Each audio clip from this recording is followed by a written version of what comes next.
사무엘상 11장. 그래서 나하스는 그들을 쫓아가 야베스 길르앗과 전쟁을 벌이려고 했다. 야베스 사람들이 나하스에게 간청했다. 우리와 조약을 맺어 주십시오. 그러면 우리가 당신을 섬기겠습니다. 나하스가 말했다. 너희와 조약을 맺기는 하겠다만 한 가지 조건이 있다. 너희의 오른쪽 눈을 모두 뽑아야 한다. 나는 이스라엘의 모든 남녀를 욕보이고 나서야 조약을 맺을 것이다. 야베스의 성읍 지도자들이 말했다. 우리에게 이스라엘 전역의 전령들을 보낼 시간을 주십시오. 7일이면 될 것입니다. 우리를 도우러 나타나는 자가 아무도 없으면 그때 당신의 조건을 받아들이겠습니다. 전령들이 사울이 살고 있는 기브아로 가서 백성에게 사정을 알렸다. 백성이 큰 소리로 울기 시작할 때 사울이 나타났다. 그는 소를 몰고 밭에서 돌아오던 길이었다. 사울이 물었다. 무슨 일입니까? 왜 다들 울고 있습니까? 그러자 백성이 야베스에서 온 메시지를 전했다. 그 소식을 들을 때 하나님의 영이 사울에게 임하셔서 그 안에 분노가 차올랐다. 그는 소의 멍에를 붙잡고 그 자리에서 소를 잡았다. 그리고 전령들을 온 이스라엘에 보내 피 묻은 소의 토막들을 돌리며 이렇게 전하게 했다. 누구든지 사울과 사무엘을 따라 함께하지 않으면 여러분의 소도 이렇게 되고 말 것이요. 하나님의 두려움이 백성을 사로잡아 너나 할 것 없이 모두 나왔고 지체하는 자가 하나도 없었다. 사울은 벳색에서 백성을 이끌었는데 이스라엘 사람이 3만 명, 유다 사람이 3천 명이었다. 사울은 전령들에게 지시했다. 야베스 길르앗 사람들에게 가서 우리가 도우러 가고 있으니 내일 한낮이면 도착할 것이다 하고 전하여라. 전령들은 곧바로 떠나서 사울의 메시지를 전했다. 의기양양해진 야베스 길르앗 백성은 나하스에게 메시지를 전했다. 내일 우리가 항복하겠습니다. 당신이 말한 조건대로 우리를 대해도 좋습니다. 이튿날 동트기 한참 전에 사울은 전략상 군대를 세 부대로 나누었다. 날이 밝자마자 그들은 적진으로 쳐들어가 한낮이 될 때까지 암몬 사람을 죽였다. 살아남은 사람들은 필사적으로 달아나 사방으로 뿔뿔이 흩어졌다. 그러자 백성이 사무엘에게 와서 말했다. 사울은 우리를 다스릴 적임자가 못 된다고 말하던 자들이 어디 있습니까? 넘겨주십시오. 우리가 그들을 죽여야겠습니다. 그러자 사울이 말했다. 오늘은 아무도 처형하지 않을 것입니다. 오늘은 하나님께서 이스라엘을 구원하신 날입니다. 길갈로 가서 왕위를 다시 새롭게 합시다. 백성이 모두 무리지어 길갈로 가서 하나님 앞에서 사울을 왕으로 세웠다. 그들은 거기서 화목제를 드리며 하나님을 예배했다. 사울과 온 이스라엘 백성이 크게 기뻐했다. 12장. 사무엘이 온 이스라엘에게 말했다. 나는 여러분이 내게 한 말을 한마디도 빠짐없이 잘 듣고 여러분에게 왕을 주었습니다. 자, 보십시오. 여러분의 왕이 여러분 가운데서 여러분을 이끌고 있습니다. 그러나 이제 나를 보십시오.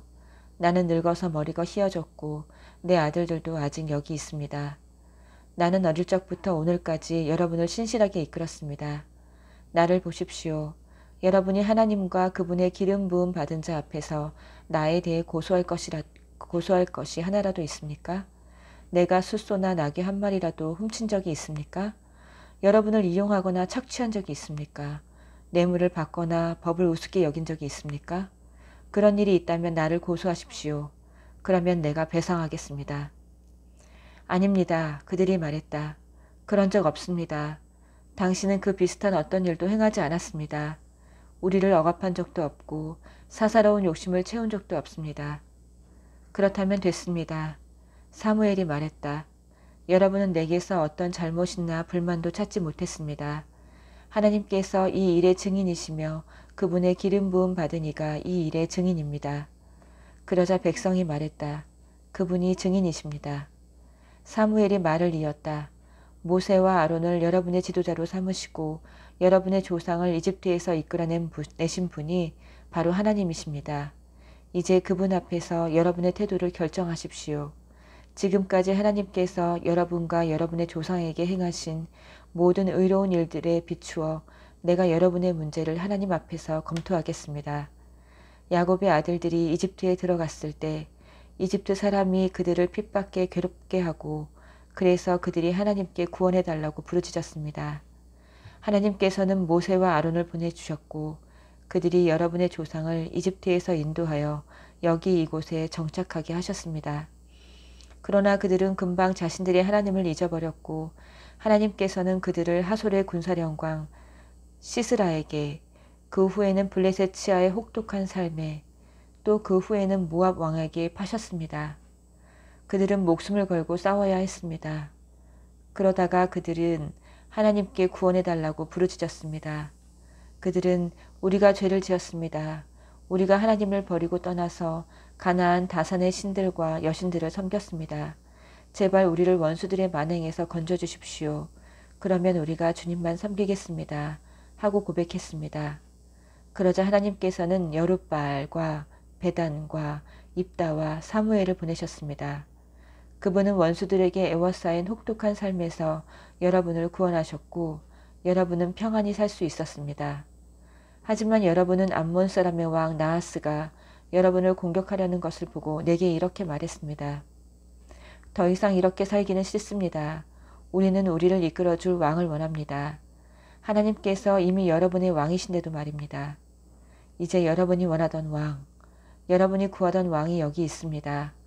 하나님께서 여러분 마음대로 하게 하셔서 왕을 주셨습니다. 여러분이 하나님을 경외한다면 그분을 섬기고 순종하며 그분의 말씀을 거역하지 마십시오. 여러분과 여러분의 왕이 하나님을 따르면 아무 문제가 없을 것입니다. 하나님께서 반드시 여러분을 구원하실 것입니다. 그러나 여러분이 그분께 순종하지 않고 그분의 말씀을 거역하면 왕이 있든 없든 여러분의 처지는 여러분의 조상보다 나을 게 하나도 없을 것입니다. 주목하십시오. 하나님께서 지금 여러분 앞에서 행하시려는 이 기적을 잘 보십시오. 여러분도 알다시피 지금은 여름이고 우기가 끝났습니다. 그러나 내가 하나님께 기도하면 그분께서 천둥과 비를 보내실 것입니다. 이것은 여러분이 왕을 구함으로써 하나님께 저지른 큰 악을 일깨워주는 표징이 될 것입니다. 사무엘이 하나님께 기도하자 하나님께서 그날 천둥과 비를 보내셨다. 백성은 잔뜩 겁에 질려 하나님과 사무엘을 두려워했다. 그때 온 백성이 사무엘에게 간청했다. 당신의 종인 우리를 위해 당신의 하나님께 기도해 주십시오. 우리가 죽지 않도록 기도해 주십시오. 우리가 지은 다른 모든 죄 위에 왕을 구하는 죄를 하나 더 쌓았습니다. 사무엘이 그들에게 말했다. 두려워하지 마십시오. 여러분이 매우 악한 일을 저지른 것은 사실입니다. 그럴지라도 하나님께 등을 돌리지 마십시오. 마음을 다해 그분을 예배하고 섬기십시오. 헛된 신들을 쫓지 마십시오. 그것들은 아무것도 아닙니다. 그것들은 여러분을 도울 수 없습니다. 헛된 신들일 뿐입니다. 하나님께서는 순전히 자신의 어떠하심 때문에라도 그분의 백성을 버리거나 떠나지 않으실 것입니다. 하나님께서는 여러분을 그분의 소유된 백성으로 삼으신 것을 기뻐하셨습니다. 나 또한 여러분을 버리거나 떠나지 않을 것입니다. 내가 그렇게 한다면 그것은 하나님 앞에서 죄를 짓는 일이 될 것입니다.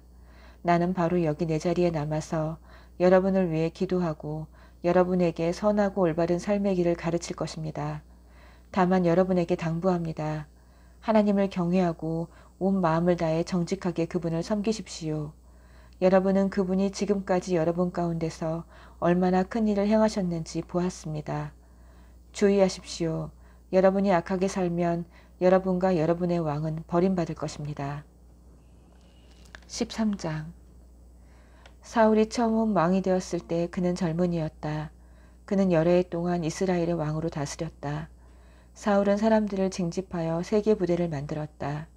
2개 부대는 믹마스와 베델 산지에 보내 자기 휘하에 두었고 다른 부대는 베냐민 땅 기브아에 보내 요나단 아래 두었으며 나머지 사람들은 집으로 돌려보냈다. 요나단이 게바에 주둔한 블레셋 수비대장을 공격하여 죽였다. 블레셋 사람이 그 소식을 듣고 히브리 사람이 반란을 일으켰다 하며 경계 경보를 울렸다. 사울은 온 땅에 경계 나팔을 불도록 명령을 내렸다. 사울이 블레셋 수비대장을 죽여 첫 피를 흘렸다. 블레셋 사람이 자극을 받아 잔뜩 화가 났다는 소문이 온 이스라엘에 퍼졌다. 군대가 소집되어 길갈에 있는 사울에게 나아왔다. 블레셋 사람은 이스라엘과 싸우려고 병력을 집결시켰다. 전차가 3개 부대, 기병이 6개 부대였고 보병은 바닷가에 모래알처럼 많았다. 그들은 산으로 올라가 베다웬 동쪽 믹마스에 진을 쳤다. 이스라엘 백성은 자신들이 수적으로 훨씬 열세이며 큰 공경에 처했음을 깨닫고 달아나 숨었다. 굴이나 구덩이, 골짜기, 숲풀, 웅덩이 등 장소를 가리지 않고 숨었다. 그들은 요단강 건너편으로 후퇴하여 갓과 길르앗 땅으로 도망치는 피난민 신세가 되었다. 그러나 사울은 길갈에서 한 발짝도 물러서지 않았다. 아직 그와 함께한 군사들도 몹시 두려워하며 떨었다. 사울은 사무엘이 정해준 기한일 7일을 기다렸다. 그러나 사무엘은 길갈에 나타나지 않았고 군사들은 여기저기서 빠져나가기 시작했다. 참다 못한 사울은 직접 나섰다. 번제물과 화목제물을 가져오너라. 그는 직접 번제를 드렸다. 그렇게 제사를 드리자마자 사무엘이 나타났다. 사울이 그를 맞이했다. 그러자 사무엘이 말했다. 도대체 무엇을 하고 있는 겁니까? 사울이 대답했다. 내 밑에 군대는 줄어들고 있는데 제사장께서는 온다고 한때에 오시지 않고 블레셋 사람은 믹마스에서 만반의 태세를 갖추고 있으니 블레셋 사람이 나를 치러 곧 길갈로 올라올 텐데 나는 아직 하나님께 도움을 구하지도 못했구나 하는 생각이 들어 직접 나서서 번제를 드린 것입니다. 어리석은 일을 저지르셨습니다. 사무엘이 말했다. 왕이 하나님께서 명령하신 약속을 지켰다면 지금쯤 하나님께서 이스라엘을 다스릴 왕의 왕권을 영원토록 견고하게 다지셨을 것입니다. 그러나 왕권은 이미 산산이 부서져 버렸습니다. 이제 하나님께서는 왕을 대신할 자를 찾고 계십니다. 이번에는 그분께서 직접 택하실 것입니다. 원하는 사람을 찾으시면 그분께서 친히 그를 지도자로 세우실 것입니다. 이 모두가 왕이 하나님과의 약속을 어겼기 때문입니다. 말을 마치고 사무엘은 일어나 길갈로 떠났다. 그때까지 남아있던 군대는 사울을 따라 싸우러 나갔다. 그들은 산으로 들어가 길갈에서 베냐민 땅 기브아로 향했다. 사울이 자기 곁에 남아있는 군사들을 살피고 세어보니 600명밖에 되지 않았다.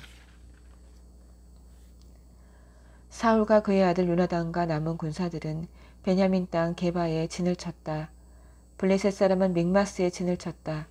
블레셋 진에는 3개의 기습 부대를 수시로 내보냈다. 한 부대는 수알 땅 쪽으로 가는 오보라 길을 맡았고 다른 부대는 베토론 길을 맡았고 또 다른 부대는 하이에나 골짜기 가장자리에 둘러있는 경계길을 맡았다. 당시 이스라엘에는 대장장이가 한 명도 없었다. 히브리 사람이 칼과 창을 만들게 해서는 안 된다며 블레셋 사람이 확실하게 수를 써놓았기 때문이다. 이스라엘 사람이 쟁긴 날 곡괭이, 도끼, 낫 같은 농기구를 갈거나 손질하려면 블레셋 사람에게 내려가야만 했다.